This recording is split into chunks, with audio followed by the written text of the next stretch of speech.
रोटी क्यों दी जाती है?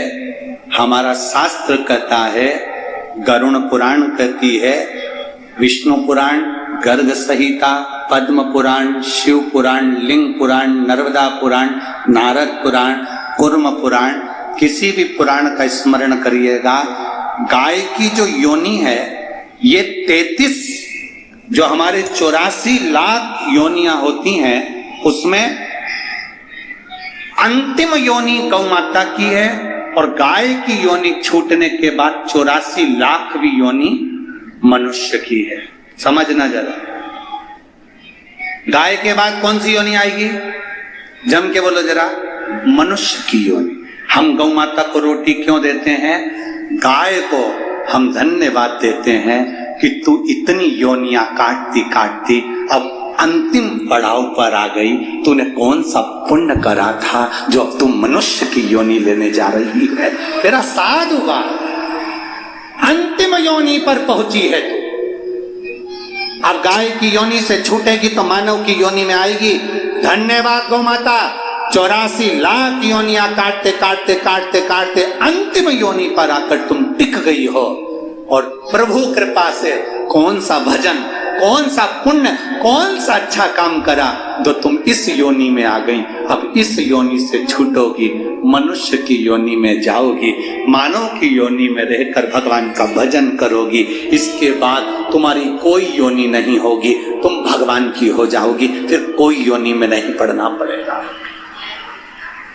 तुम्हारे अंदर भजन करते करते 84 लाख योनियों को काटते काटते तुम गौ माता की योनि में आए हो। जब हमारे यहाँ कोई व्यक्ति अच्छा काम करता है तो उसका सम्मान किया जाता है, आदर किया जाता है। गौ माता के अंदर भजन करते करते गौ माता 84 लाख योनियों को काटती काटती काटती काटती अंतिम सीढ़ी पर पहुंच जाती है। तब हम गौ माता को सम्मान देते हैं, माँ तेरे बराबर दुनिया में कोई नहीं होगा। अब तू अपनी इस योनि को छोड़कर मनुष्य की योनि में आएगी, भजन कर कर परमात्मा की हो जाएगी। माँ हम तुझे क्या दें? तेरा भजन का प्रताप इतना है, हम तुझे क्या दें माँ? तो गौ माता हम तुझे दंडवत करते हैं, नमन करते हैं और तेरे अंदर जो भक्ति है भगवान की, उसके लिए हम 1 रोटी का दान करते हैं जो तेरे अंदर 33 कोटि देवताओं को देने के बराबर है। हम उसका आदर कर रहे हैं, हम उसका सम्मान कर रहे हैं, हम उसका सत्कार कर रहे हैं। इतनी बड़ी योनि में पहुंचने के बाद तू अब अंतिम पड़ाव की ओर जा रही है, अंतिम पड़ाव। हे गौ माता, साध होता है, साध साध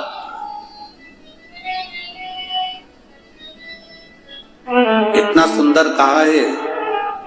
शिव महापुराण की कथा कहती है, मेरे भगवान शंकर ध्रुमेश्वर महादेव बने हैं गौ माता के पेट में रहकर, मेरे शिव।